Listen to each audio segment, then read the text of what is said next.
আসসালামু আলাইকুম ভাবি, কেমন আছেন? জি ওয়ালাইকুম আসসালাম। আসসালামু আলাইকুম। ওয়ালাইকুম আসসালাম। জি ভালো, আপনি ভালো আছেন? জি ভালো আছি। আজকে আপনার চুলার পাড়ে চলে এসেছি। এই যে এখন তো জি। রমজান মাস চলছে, জি আমাদেরকে কি ইফতার বানিয়ে দেখাবেন? আমি আজকে ভেড়ার মাংস রান্না করব। এর সাথে আমাদের নোয়াখালীর ঐতিহ্যবাহী খাবার, মানে ভেড়ার মাংসের সাথে যেটা খায় শখ করে, খোলাজা পিঠা আর কি। খোলাজা পিঠা। জি জি আচ্ছা, ওইটা করব। তো প্রথমে কি রান্না করবেন? প্রথমে ভেড়ার মাংসটাই রান্না করব। তাহলে চলুন রান্না শুরু করা যাক। জি জি চলুন। ভাবি প্রথমে কি দিতে হবে তাহলে? প্রথমে তেল দিব আমরা।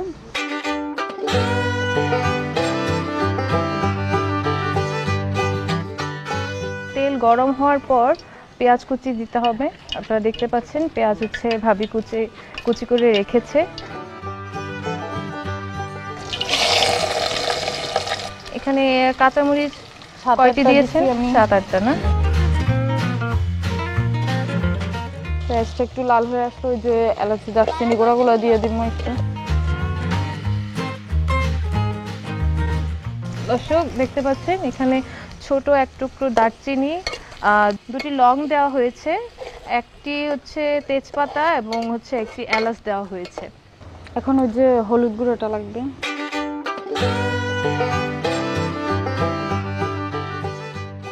মরিচের গুঁড়ো দিতে হবে না? 1 চামচ আমি।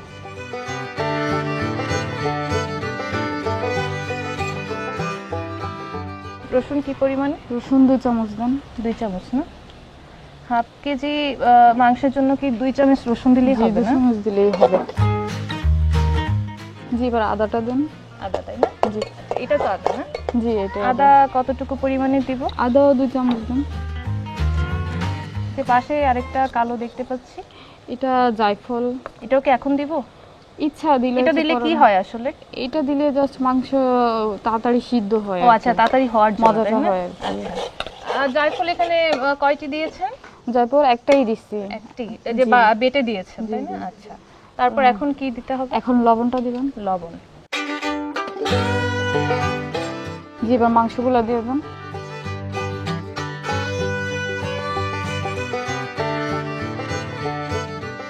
আপনাদের নোয়াখালী এবং ফেনীতে তো প্রচুর পরিমাণে লোকজন ভেড়া হচ্ছে পালন করে, আমি শুনেছি। যেটা এটার জন্যই কি এখানে হচ্ছে এই ভেড়ার মাংস বিখ্যাত খাবার? জি এটার জন্যই। তবে কতক্ষণ এভাবে কষাতে হবে? এভাবে 10 মিনিট কষাতে হবে মাংস। 10 মিনিট। তাহলে জি। দর্শক আমাদের আরো 10 মিনিট অপেক্ষা করতে হবে।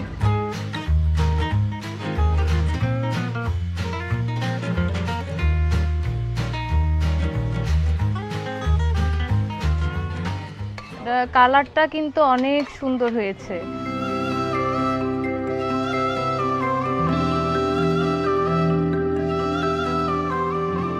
জি, এখন তো একটু ঢাকনা দিয়ে ঢাকতে হবে 10 আচ্ছা মিনিট। ঠিক আছে। দর্শক দেখলেন, এখন এই ঢাকনা দিয়ে একটু ঢেকে দিল।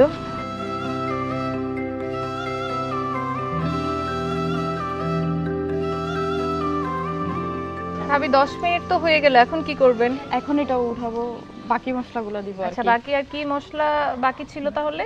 বাকি আর মাংস মশলাটা আছে আর জিরা মশলাটা আছে। আচ্ছা, তাহলে চলুন দেওয়া যাক। প্রথমে কোনটা দিব বলেন? প্রথমে জিরাটা দিব। জিরা দিব না?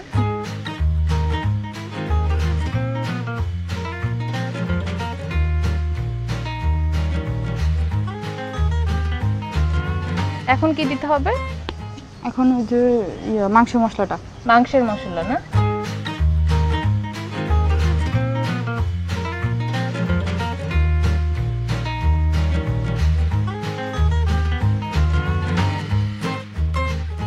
এখন এটা আর কতক্ষণ এভাবে কষাতে হবে? এখন এখানে পানি দিয়ে দিব।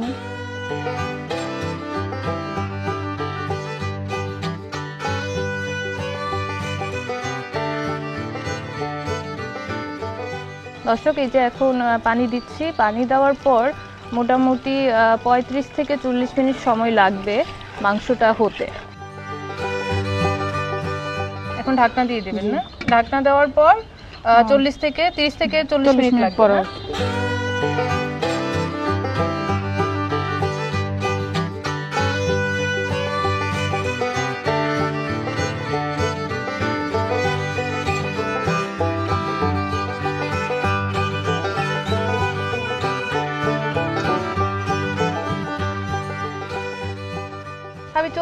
তো হয়ে গেল। জি, এখন কি উঠাতে মাংস পারি। হয়েছে? দেখি আগে। আচ্ছা, দেখা যাক। বাহ, কত সুন্দর একটা রং হয়েছে, দর্শক দেখতে পাচ্ছেন, এত লোভনীয় হয়েছে। এখন টমেটো দিতে হবে না?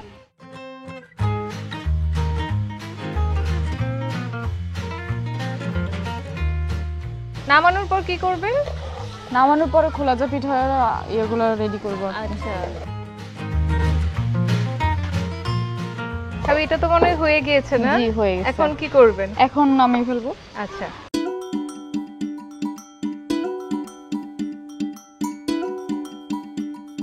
আচ্ছা, এখানে আবার একটা ঢাকনাও দেখতে পাচ্ছি। এই যে এটাকেই বলা হয় মাটির খোলা। খোলা। এটাতে আসলে খোলা জা পিঠা করতে হয়। তো এখানে কি রাখতে হবে না? জি, হ্যাঁ। আচ্ছা, আচ্ছা, এই যে তাওয়া বসালেন, এখন জি। কি করতে হবে? এখন ওই যে পিঠার জন্য আমি আগেই তৈরি করে রাখছি, ওই আটাগুলো নিব। তো এখানে আমি দেখতে পাচ্ছি আটা দিয়েছেন, আবার এখানে একটা ডিম। জি। না, এই ডিম আর লবণ ডিমটা আর কেন কি। দিয়েছেন? ডিম দিলে পিঠাগুলো মজা হয় আর কি। আচ্ছা, দর্শক এখানে দেখতে পাচ্ছেন, এটা কি চালের গুঁড়ি দিয়েছেন? জি, চালের আচ্ছা, গুঁড়ি। চালের গুঁড়ির সাথে একটা ডিম দিয়েছে আর একটু লবণ দিয়েছে। তারপর এটা কি করতে হবে? তারপর এটা আমি 10 মিনিটের জন্য রেখে দিছি। মানে ভিজিয়ে চালের গুঁড়োটা জি। আগেই রেখেছিলেন? জি, আগে আচ্ছা, রেখেছি। এখন কি করতে হবে তাহলে? এখন এগুলো এখানে দিতে হবে।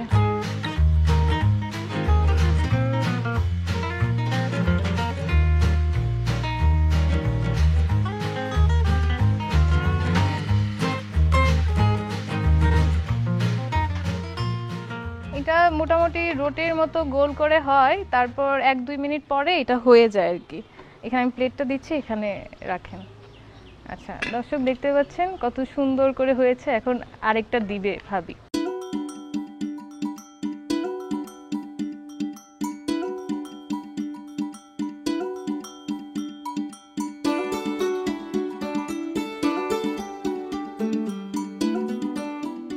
ভাবি, এটা তো মনে হয় হয়ে গিয়েছে না? জি, এটাও হয়ে গেছে। আচ্ছা,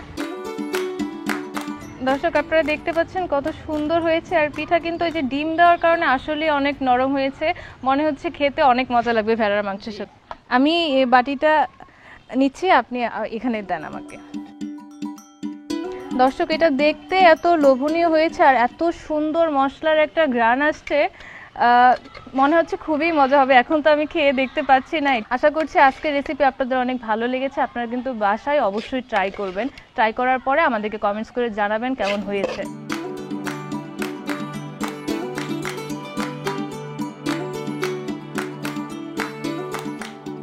দর্শক, আমাদের ইফতার কিন্তু রেডি হয়ে গিয়েছে। ভাবি, একটা জিনিস আপনি লক্ষ্য করছেন, মশলার জন্য কিন্তু কালারটা অনেক সুন্দর হয়েছে জি, না? অবশ্যই। আর অনেক সুন্দর একটা স্মেল আসছে, মনে জি, হচ্ছে জি। খেতে অনেক মজা হবে। আশা করছি আজকের ভিডিও আপনাদের ভালো লেগেছে। আজকের মতো রিমা ভাবির চুলার পাড় থেকে এখানেই বিদায় নিচ্ছি। অন্য কোনো দিন, অন্য কোনো জেলায়, অন্য কারো চুলার পাড়ে আপনাদের সাথে দেখা হবে। সেই পর্যন্ত আপনারা ভালো থাকবেন, সুস্থ থাকবেন। আল্লাহ হাফেজ।